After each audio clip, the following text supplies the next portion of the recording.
Hey, this is John Young with Weekend Sportsman. Today we're looking at the Pack Shack. Now this is a little personal portable ice house here that was out on the market probably about 10 years ago.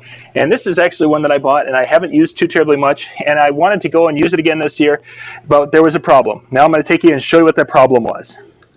There it is. There is the chair that was in the Pack Shack there.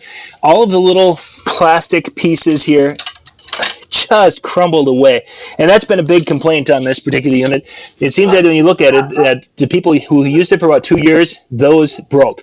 So I decided I'm going to take that out and put in a different chair because the rest of it was in mint shape because I've only used it a handful of times. So let's go take a look at what it looks like with a different chair in there. So what I did is I went and bought this. This is the Alps Mountaineering King Kong chair, and I wanted this particular chair because it has a 800-pound weight capacity, which, not that I'm that big, but I wanted to basically do this and not have to worry about it.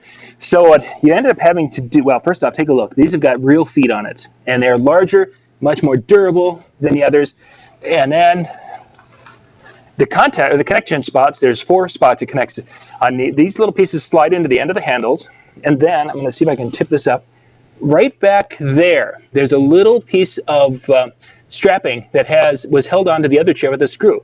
It just so happens that this particular chair has screws that hold this angle piece into the foot on both sides. So back the screw out, put put that piece of strapping in there, and it's good to go. Let's just turn it a little bit and see if we can see. If I can show you that a little bit better.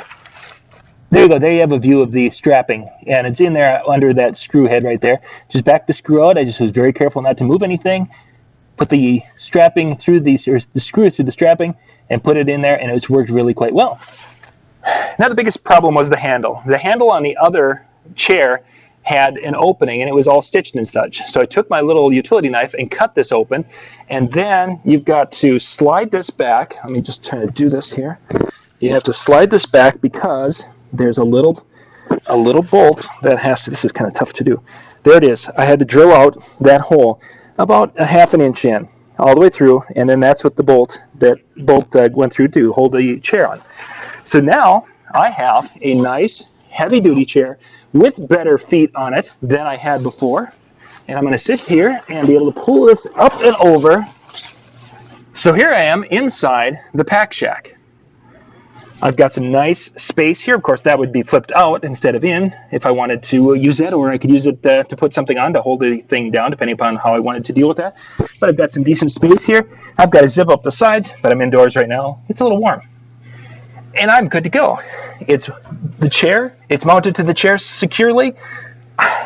This chair worked actually really nice. And I like this chair. It actually has a better feel than the other one did, especially when the other one broke on under my butt the other day. Anyway, so this is a way to change the chair here on your Pack Shack. I might be sitting back just a little bit farther than I was with the other one, so that if I lean back, let me just show you here. If I lean back, I don't know if you guys can see this. If I lean back, I'm actually against the back of the fish house, so that might be a problem. I'm not going to worry about it because most of the time I'm kind of sitting with my lower back on the chair and then kind of lean forward here to be ice fishing, so I'm not too concerned about it though. Anyway, this is my replacement chair for my Pack Shack. I'm going to take it out and do some ice fishing. Thanks for watching. This is John Young with the Weekend Sportsman.